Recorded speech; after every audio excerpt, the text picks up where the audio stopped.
Bismillahirrahmanirrahim. Assalamualaikum warahmatullahi wabarakatuh. Waalaikumsalam warahmatullahi wabarakatuh. Saya di sini akan menjadi sebagai moderator, yaitu membawakan debat tentang koin versus cash, yang dimana itu adalah sebuah peraturan yang ada di Pondok Pesantren Al-Sulam. Dan sedangkan peraturan Pondok Pesantren Al-Sulam yaitu merekomendasikan koin untuk santri untuk membeli barang atau jajan-jajan yang ada di pondok. Dan sedangkan cash itu sangatlah dilarang bagi kita semua. Oke, sebelum kita mulai perdebatan, kita harus menentukan pro dan kontra.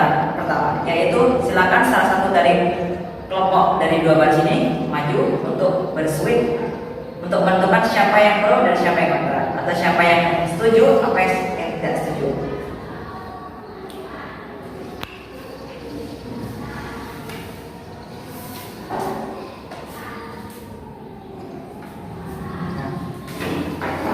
Sudah ditentukan dari hasil tersebut bahwa tim yang sebelah sini adalah tim pro atau tim yang setuju dengan adanya koin atau program yang ada di Pondok Pesantren Al-Sulam. Yang sebelah sini adalah grup kontra yang mendukung tidak kesetujuannya adanya koin atau menggunakan cash. Oke, kita mulai dari perdebatan ini dengan Bismillahirrahmanirrahim. Bismillahirrahmanirrahim. Oke, kita mulai debat pertama, yaitu pengeluaran argumentasi dari tim pro atau tim yang mendukung adanya koin. Persilakan.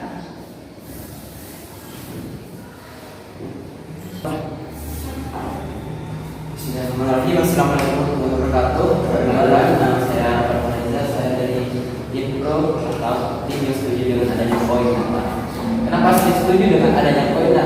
Karena dengan koin itu melatih kedisiplinan kita. Berarti bukan disiplin dalam segi apa, tapi disiplin dalam segi mengatur keuangan.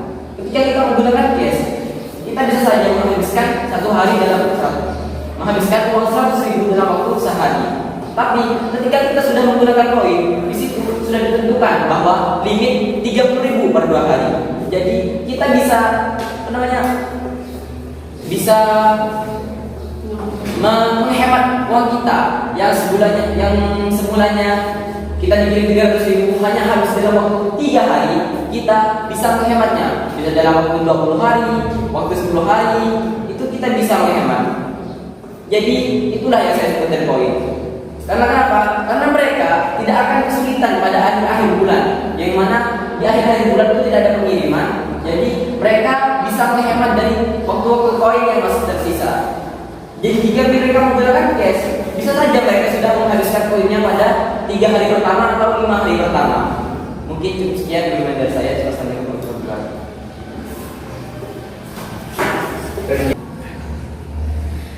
Itu argumen yang cukup baik dari seorang Arafel Reza dan menjelaskan bahwa kita harus bisa belajar disiplin dengan adanya koin. Dan kita lanjut, siapakah yang akan membantah argumen dari si Arafel Reza?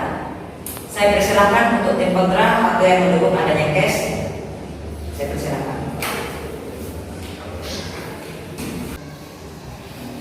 Oke, assalamualaikum warahmatullahi wabarakatuh. Di sini saya akan menjawab argumen dari Arif Reza. Saya sebenarnya setuju dengan pendapat Anda, tapi saya itu merasa kurang puas terhadap peraturan yang seperti ini. Karena jika seandainya saya ingin membeli sabun, tapi harganya 50.000, sedangkan koin saya itu hanya 30.000, tapi saya pengen beli barang itu, saya butuh banget, perlu. Jadi saya harus menunggu 2 hari kemudian untuk mengumpulkannya menjadi 60 untuk membeli barang tersebut. Karena dapat, jadi itu karena bisa menambah waktu untuk penggunaan produk tersebut. Oke, itu sekian dari saya. Assalamualaikum warahmatullahi wabarakatuh.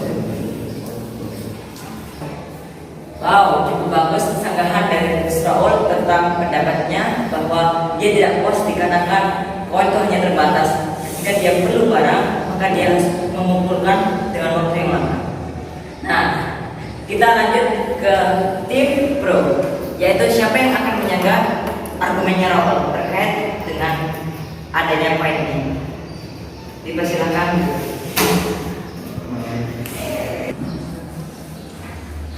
Assalamualaikum warahmatullahi wabarakatuh. Saya berbeda dari kelompok pro yang akan menyanggah dari argumen seperti benar memang barang yang ingin kamu butuhkan itu lebih dari 30, tapi kamu itu bisa mengambil koin lebih ke 13 koin karena kebutuhan itu tidak untuk jajan kamu tapi bisa untuk kebutuhan kamu yang lebih dari 20. Itu yang koin mengambil 30 dalam 2 hari itu bisa menghemat kita jajan kita yang ada di pondok. Kita bisa belajar hemat dari koin yang 30 per hari itu agar kita bisa hidup hemat di luar sana yang katanya kamu itu boros menggunakan 10.000 per hari di rumah. Kita bisa menggunakan 30 per hari di rumah biar kita bisa ingin cepat kaya atau kita harus belajar hemat dari masa ini. Cukup sekian dari argumen saya. Assalamualaikum warahmatullahi wabarakatuh. Wow, cukup bagus dari argumen sang Badrus berkaitan tentang kita harus menghemat dalam menggunakan koin. Sekarang kita lanjut kepada tim kontra maksud saya yang akan menyanggah tentang argumen Badrus atau argumen Rafael. Mungkin siapa? Saya persilahkan. Assalamualaikum warahmatullahi wabarakatuh. Perkenalkan nama saya Abdul Salam. Saya akan menyanggah argumen dari Badrus Solen. Memang benar, kita bisa meminta koin lebih dari 30 ketika kita benar-benar membutuhkan barang yang barang tersebut harganya lebih dari 30. Namun bagaimana dengan barang-barang yang ada di luar pondok? Sedangkan koin tidak bisa digunakan di luar pondok karena di peraturan pondok juga ada tidak boleh belanja di luar. Dan sedangkan di luar banyak jajanan-jajanan atau makanan yang sangat menunjukkan selera, namun kita tidak bisa beli di luar dikarenakan peraturan yang ada di dalam pondok. Sedangkan di dalam pondok ini masih tidak lengkap, tidak mengerti apa yang dibutuhkan oleh santri, seperti di kantin. Itu jalannya masih kurang perfect bagi santri yang ada di sini. Dan ya bagaimana lagi kita tidak bisa beli belanja di luar karena harus menggunakan koin. Cukup sekian argumen dari saya kembalikan Cukup bagus argumen dari Habibi yang menjelaskan tentang bahwa kita tidak bisa membelikan hal-hal yang kita inginkan atau yang kurang puas karena fasilitas pondok atau makanan seperti yang digantinya di dalam. Kita lanjut kepada argumen yang mau disangka, argumen Habibi yang mau disangka seperti itu. Saya persilahkan Bro. Perkenalkan nama saya Maulana Ibn Al-Arabi dari tim Pro akan menyanggah argumen dari Habib Salam. Aturan berbeda di luar itu adalah aturan lain. Tidak peduli Anda memegang koin atau cash, itu tetap tidak boleh beli di luar. Dan pada dasarnya adanya koin bertujuan untuk meminimalisir beli-beli di luar. Cukup sekian argumen dari saya. Terima kasih sanggahan dari Robi yang disampaikan adalah bahwa beli-beli luar adalah lain aturan. Jadi kita lanjut kepada tim kontra atau tim yang mendukung katanya guys. Saya persilakan untuk menyampaikan argumen yang menyampaikan argumen dari Assalamualaikum warahmatullahi wabarakatuh. Waalaikumsalam. Saya dari tim kontra. Saya ingin mengajukan argumen baru. Saya tidak suka ada sistem penukar koin karena harus dilakukan itu ribet. Harus mengambil dulu kartu identitas kayak di tol itu. Dan koin dan nunggu sampai pada dan saya tidak suka koin karena 30.000 per hari dan itu kekurangan bagi saya. Sekian dari saya. Assalamualaikum warahmatullahi wabarakatuh.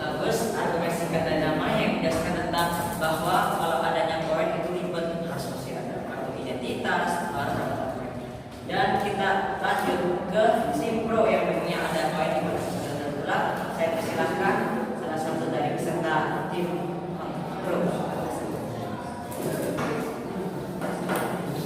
Saya Susami akan mewakili dari Pro. Justru karena itu, ketika kita ingin ya kita harus menyiapkan barang yang harus disiapkan, dan itu akan menjadi salah satu syarat kita untuk menjadi disiplin kedepannya dan bisa mengatur waktu dengan baik dan benar. Sanggahan yang sempat singkat bersama dengan balasan dari tim kontra. Sekarang kita lanjut pada tim pro lagi. Siapakah yang akan menyerah dari seluruh argumen yang telah disampaikan oleh tim pro? Jadi untuk tim kontra saya persilakan. Assalamualaikum warahmatullahi wabarakatuh. Saya dari kelompok kontra akan menjaga argumen dari semua pihak. Saya tidak setuju dengan adanya poin karena kalau masih ambil itu pakai kartu pakai ini pakai apa itu masih ada administrasi dan lain sebagainya. Apalagi kalau kasusnya tidak beli tiketnya sudah ternyata bukan main Pak. Saya ternyata kalau 30.000 tapi 50.000. Apalagi kalau saya minta bilang sampai berapa? Dan apa? Dan kalau ATM besar itu masih ngurus data, masih bawa kakak, masih bawa inilah, ngurus ke sana ke sini dan jadi buat ini bukan itu pusing kan? Ya cukup sekian argumen dari saya. Kurang lebih sama. Assalamualaikum warahmatullahi wabarakatuh. Terima kasih argumen dari Danope yang dimana bersama menjelaskan tentang keribetan dalam menukarkan koin. Dan kita lempar lagi kepada sanggahan argumen kepada tim pro atau mempunyai yang lain. Saya persilakan untuk juga menyaga seluruh argumen yang menurut saya hampir semuanya salah. Saya persilakan.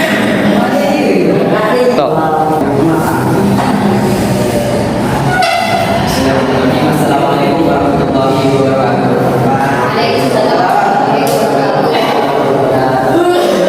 Perkenalkan, nama saya Ahmad Reza.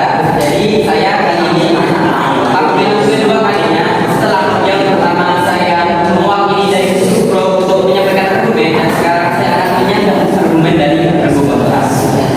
Jadi untuk yang tadi yang pertama keribetan, untuk keribetan sudah dijelaskan oleh Roni bahwa ketika kita ribet itu akan menjadi pelatih kita untuk menjadi lebih disiplin. Yang kedua untuk masalah apabila ada kartu rusak, kartu rusak, kartu kita itu dari kita sendiri. Untuk yang pertama yaitu tentang keribetan itu sudah dijelaskan oleh Roni yang mana itu akan menjadi tentang proses cepat. Lalu yang kedua ketika ada ATM kita kartu rusak atau segalanya itu tergantung dari kita sendiri. Ya apabila kita tidak bisa menjaga mereka tidak ya, seperti kalau kita tidak bisa menjaga, apalagi nanti ke depannya hal-hal yang besar seperti ATM nanti di luar sana. Bagaimana nanti kita menjaganya kalau itu saja bisa hilang? Jadi kita harus menjaga barang yang kita miliki, walaupun itu sekecil apapun. Selagi itu masih bisa digunakan untuk kita, dan itu berharga untuk kita, jagalah. Mungkin sekian dari saya. Ini Waalaikumsalam. Wow, ya ya kata Rafael mungkin hari di bawah. Wow, ya itulah Rafael yang menjelaskan bahwa ribet itu cuma datang dari kita sendiri. Kalau kita menganggap itu tidak ribet atau kita emang disiplin untuk menukar koin, maka kita bisa menganggapnya jadi. Mungkin ada yang ingin menyanggah tim kontra, silakan jawab. Jawab benar. Bagaimana? Ya. Bagaimana dengan tim kontra? Iya tim kontra. Bagaimana? Ya.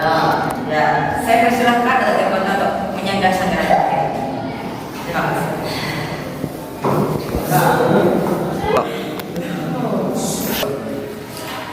Assalamualaikum warahmatullahi wabarakatuh. Waalaikumsalam warahmatullahi wabarakatuh. Di sini saya akan mewakili dari grup kontra. Saya setuju dengan pendapat Anda, Rafael. Tapi saya yang bikin paling menjengkelkan pas lagi mengenai koin itu, kenapa aja 55.000 dan harus disahkan koin minimal 15.000. Contohnya, satu saya tinggal 20.000. Dengan saya ingin mengambil semuanya, tapi dari pihak koin harus menyisahkan 15.000. Jadi saya bisa cuma ambil 5.000 saja. Cukup sekian dari saya. Wassalamualaikum warahmatullahi wabarakatuh. Terima kasih atas argumen Bapak yang menjelaskan tentang bahwa proyek kita harus tidak bisa menyisihkan kan? Ya, memisahkan. Kita lanjut. Terima kasih dan kita lanjut ke tim. Mungkin mau menyala lagi? Kalau ada yang mau menyala nih bro? Saya persilakan.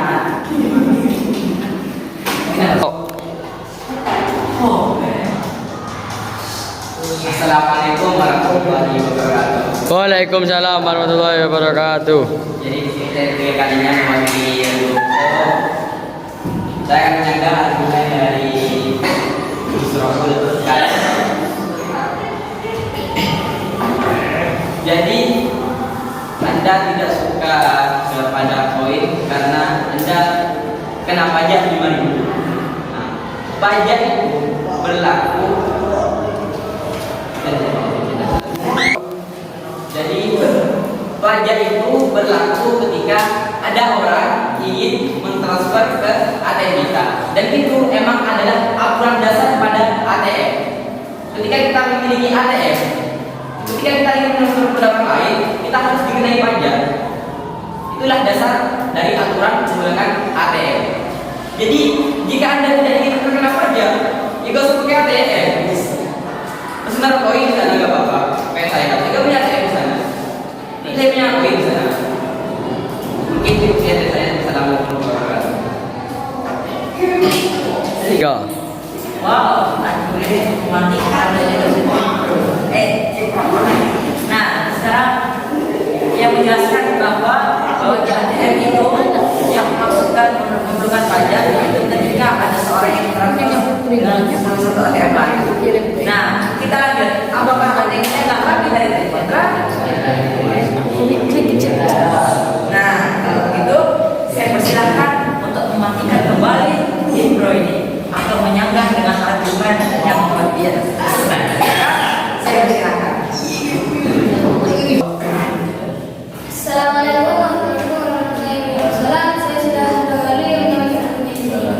Memang benar, ketika dalam mengambil ATM akan ada tingkat kesulitan. Saya mengalah tentang soal yang sekarang saya akan menjelaskan satu hal lagi yang membuat saya tidak setuju dengan ATM, yakni dalam segi penyimpanan.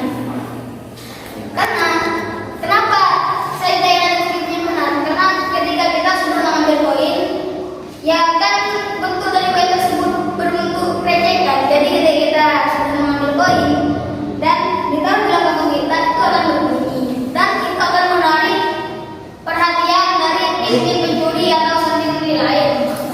Pasti gini, oh itu punya koin, oh pasti nanti bisa disimpan di rumahnya, pasti gitu. Dan nanti ya diambil rumahnya.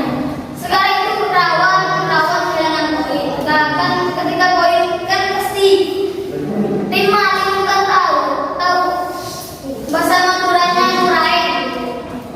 Oh itu punya koin, nanti aja beli pasti kan terusnya. Itu yang membuat saya tidak suka. Wassalamualaikum warahmatullahi wabarakatuh. Wow, terima kasih atas sanggahan yang mematikan untuk itu. Mungkin kita cukup debat sampai sini ya. Maksud saya tidak ya. Mungkin cukup perdebatan tentang koin versus cash atau kelompok yang setujunya adanya program koin di mana kesadaran darurat dan adanya juga tim yang mendukung adanya cash.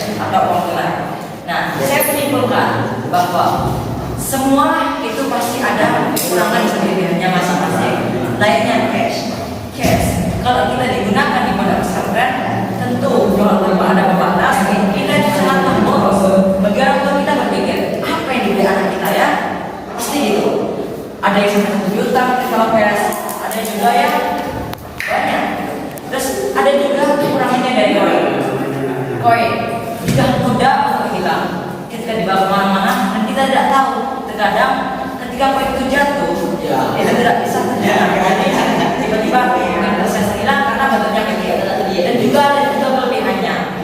Yang pertama, kita juga bisa memenuhi kebutuhan kita untuk beli-beli apapun yang kita mau.